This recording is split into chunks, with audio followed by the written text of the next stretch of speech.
എൻ്റെ ഒരു സുഹൃത്തിൻ്റെ ഒരു തോട്ടിൽ നിന്നാണ് ശരിക്കും പറഞ്ഞ് എൻ്റെ ലൈഫ് ചേഞ്ച് ആയത്. എൻജിനീയറിംഗ് പഠനമൊക്കെ കഴിഞ്ഞിട്ട് എൻ്റെ സുഹൃത്ത് അവൻ ഫ്ലോർ പ്ലാൻ ക്രമീകരിക്കാനായിട്ട് സ്റ്റാർട്ട് ചെയ്തു. അപ്പോൾ അവനൊരു സുഹൃത്തിനും അവൻ്റെ ഭാര്യയ്ക്കും വേണ്ടിയിട്ടാണ് അവൻ ആദ്യമായിട്ടൊരു ഫ്ലോർ പ്ലാൻ ക്രമീകരിക്കാൻ പോയത്. അപ്പോൾ ഏകദേശം ഒരു മാസത്തോളം ഈ ക്ലയൻറ്റുമായിട്ട്, അതായത് അവൻ്റെ സുഹൃത്തും ആ സുഹൃത്തിൻ്റെ വൈഫുമായിട്ട് ഡിസ്കസ് ചെയ്ത് കൃത്യമാക്കിയിട്ട് എങ്ങനെയൊക്കെയാണ് വീട് നിർമ്മിക്കുന്നത് ഉൾപ്പെടെയുള്ള കാര്യങ്ങൾ പറയും. അവസാനം ഫ്ലോർ പ്ലാൻ ക്രമീകരിക്കുകയും 3D മോഡലിംഗ് ചെയ്യും, എല്ലാം കൃത്യമാക്കുകയും ചെയ്തവൻ. അങ്ങനെ അവൻ ക്രമീകരിച്ചതിന് ശേഷം ഫൈനൽ ഡ്രോയിങ് ആക്കിയിട്ട് ആ ബിൽഡിംഗ് പെർമിഷൻ്റെ ടൈം ആയപ്പോഴത്തേക്കും ആ കൃത്യമായിട്ട് അവൻ്റെ കൂട്ടുകാരൻ്റെ കൊടുത്തു. കൂട്ടുകാരൻ എന്ത് ചെയ്തു, ആ ഭാര്യയുടെ അച്ഛൻ്റെ കൊടുക്കേണ്ടി വന്നു. അപ്പോൾ ഭാര്യയുടെ അച്ഛൻ അതെന്ത് ചെയ്തു, വാസ്തു വികാരം ചെയ്യുന്ന ആളുടെ കൊടുത്തു. അങ്ങനെ വാസ്തു വികാരം ചെയ്യുന്ന ആളുടെ കൊടുത്തു കഴിഞ്ഞപ്പോഴത്തേക്കും അദ്ദേഹം നോക്കി കഴിഞ്ഞപ്പോഴത്തേക്കും അതിൻ്റെ അകത്ത് റൂമിൻ്റെ പൊസിഷന് കുഴപ്പമുണ്ടായിരുന്നു, മുറികളുടെ അളവുകൾ കുഴപ്പമുണ്ടായിരുന്നു. വാസ്തു വികാരം ചെയ്യുന്ന ആളുടെ കുഴപ്പമില്ല, വാസ്തുവിൻ്റെ നിയമപ്രകാരം ഇന്ന പ്രശ്നങ്ങളുണ്ടായിരുന്നു, അപ്പോൾ ഈ പ്രശ്നങ്ങൾ പ്രകാരം മാറ്റിയേ പറ്റത്തുള്ളൂ എന്ന് പറഞ്ഞു. അതിനുശേഷം വാസ്തു വികാരം ചെയ്യുന്ന ആൾ റീഡിസൈൻ ചെയ്ത് കൊടുക്കുകയും ചെയ്തു.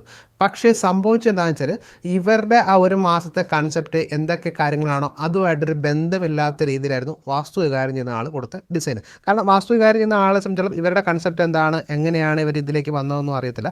ആ കൃത്യമായിട്ട് നമുക്കിപ്പോൾ ഒരു ഫ്ലോർ പ്ലാൻ കിട്ടിക്കഴിഞ്ഞാൽ അതിനെ എങ്ങനെയാണ് ചേഞ്ച് ചെയ്ത് വാസ്തുവിൻ്റെ പോയിന്റ് ഓഫ് വ്യൂ ആക്കുക എന്നുള്ള കാര്യം മാത്രമായിരിക്കും വാസ്തു വികാരം ചെയ്യുന്ന ആൾ നോക്കുന്നത്. കാരണം ഇവരുടെ കൺസെപ്റ്റ് എന്താണെന്ന് മനസ്സിലാക്കിയിട്ട് ആ രീതിയിൽ ചെയ്യാമെന്ന് പറഞ്ഞാൽ ബുദ്ധിമുട്ടുള്ള കാര്യമാണ്. അപ്പോൾ തീർച്ചയായിട്ടും എന്ത് സംഭവിച്ചു, ഈ ഒരു ഫ്ലോർ പ്ലാൻ എന്ന് പറയുന്നത് ശരിക്കും പറഞ്ഞാൽ അവരുടെ ഒരു മാസത്തെ അവരുടെ ആ 3 പേരുടെ എഫേർട്ട്, അവൻ്റെ എഫേർട്ടും അവൻ്റെ കൂട്ടുകാരൻ്റെ ഭാര്യയുടെയും ഉൾപ്പെടെ അവർ 3 പേരുടെ ഒരു മാസത്തെ എഫേർട്ട് 0 ആയി പോകുന്ന രീതിയിലേക്ക് ആയി എന്നുള്ളതാണ് സത്യസന്ധമായ അവസ്ഥ. വാസ്തുപ്രകാരം റീഡിസൈൻ ചെയ്ത വർക്ക് എൻ്റെ കൂട്ടുകാരനോ അല്ലെ വീട് വെക്കാൻ പോകുന്ന ആളുടെ ഭാര്യയ്ക്കോ ഇഷ്ടപ്പെട്ടു. അപ്പോൾ 3 പേർക്കും അത്ര ഇഷ്ടപ്പെട്ടത്, ഇവൻ്റെ ഫ്ലോർ പ്ലാനാണ് ഇഷ്ടപ്പെട്ടത്. പക്ഷേ ആ വീട് നടന്നത് വാസ്തു വികാരം ചെയ്യുന്ന ആളുടെ ഫ്ലോർ പ്ലാനാണ്. കാരണം എന്താണെന്ന് വെച്ച് കഴിഞ്ഞാൽ ആ കൂട്ടുകാരൻ്റെ വൈഫിൻ്റെ അച്ഛൻ പറഞ്ഞു, ഞാൻ സാമ്പത്തികമായിട്ട് സഹായം നൽകണം എന്നുണ്ടെങ്കിൽ വാസ്തുപ്രകാരം കൃത്യമായിട്ടുള്ള ഒരു ഫ്ലോർ പ്ലാൻ ആണെങ്കിൽ മാത്രമേ ചെയ്യത്തുള്ളൂ എന്ന് പറഞ്ഞു. അവനെ സംബന്ധിച്ചിടത്തോളം വാസ്തുപ്രകാരം അറിയത്തില്ല താനും. ഈ ഒരു പ്രശ്നം കൊണ്ട് അവൻ്റെ ഒരു മാസത്തെ എഫേർട്ടെന്ന് പറഞ്ഞാൽ 0 ആയി പോകുന്ന രീതിയിലേക്കായി എന്നും പറഞ്ഞ് വളരെ സങ്കടത്തോടുകൂടി അവൻ പറഞ്ഞു. അപ്പം ഞാൻ വിചാരിച്ചു, ഇത്രയും നന്നായിട്ട് പഠിക്കുകയും നല്ലപോലെ മാർക്ക് കിട്ടുകയും നല്ല രീതിയിൽ സ്കില്ലുണ്ടെങ്കിൽ ഒരു ക്ലയൻറ്റ് വന്നു കഴിഞ്ഞാൽ മാക്സിമം സ്പേസ് കിട്ടുന്ന രീതിയിൽ, മാക്സിമം അവർക്ക് അട്രാക്ട് ചെയ്യുന്ന രീതിയിൽ ഫ്ലോർ പ്ലാൻ ക്രമീകരിക്കണമെന്ന് ആത്മാർത്ഥമായിട്ട് ആഗ്രഹിക്കുന്ന അവന് എന്തുകൊണ്ടാണ് ഈ ഒരു ഫൈനൽസ് ഇതിലേക്ക് എത്തുമ്പോഴത്തേക്കും പ്രശ്നങ്ങൾ സംഭവിച്ചതെന്ന്. അപ്പോൾ അതിനുള്ളൊരു പരിഹാരം എന്നുള്ള രീതിയിലാണ് ഫസ്റ്റ് സ്റ്റേജിൽ ഞാൻ എൻ്റെ സ്കില്ല് ഞാൻ ഇമ്പ്രൂവ് ചെയ്യാൻ തുടങ്ങുന്നത്.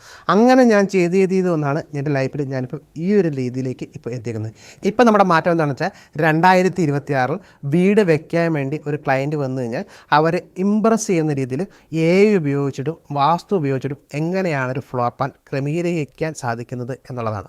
ആ ഒരു മെത്തേഡെന്ന് പറഞ്ഞാൽ ഇപ്പോൾ ക്ലയൻറ്റ് റിക്വയർമെൻറ്റ് എന്തൊക്കെയാണോ അതെല്ലാം ഡീറ്റെയിൽ ആയിട്ട് നമ്മൾ മനസ്സിലാക്കും.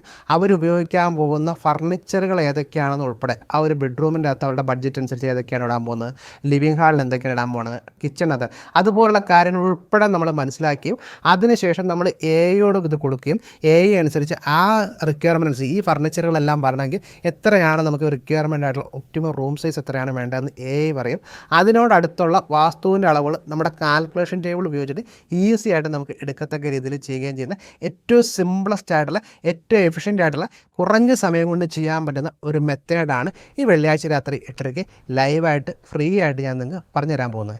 എൻ്റെ പേര് Saravanan S Nair, floor plan design hub എന്ന കമ്മ്യൂണിറ്റിയുടെ ഫൗണ്ടറാണ്. കമ്മ്യൂണിറ്റി എന്ന് പറയുന്നത് വാസ്തു വികാരം ചെയ്യുന്ന ആളും എഞ്ചിനീയറും ബിൽഡറും വീട് വെക്കാൻ പോകുന്ന ആൾക്കാരും എല്ലാവരും കൂടെ ചേർന്നതാണ്.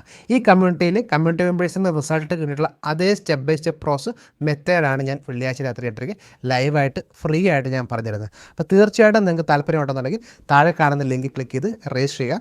ആദ്യം രജിസ്റ്റർ ചെയ്യുകയും ജോയിൻ ചെയ്യുന്ന 100 പേർക്ക് മാത്രമേ നമ്മുടെ ലൈവായിട്ടുള്ള വെബിനാർ അറ്റൻഡ് ചെയ്യാൻ സാധിക്കത്തുള്ളൂ. അപ്പോൾ ഈ ഒരു വീഡിയോ നിങ്ങൾക്ക് ഇൻഫർമേറ്റീവായിട്ട് തോന്നുകയാണെങ്കിൽ തീർച്ചയായിട്ടും ഇത് നിങ്ങൾ ഷെയർ ചെയ്ത് സപ്പോർട്ട് ചെയ്യുക. അപ്പോൾ ലൈവ് നമുക്ക് നേരിട്ട് കാണാം. Thank you.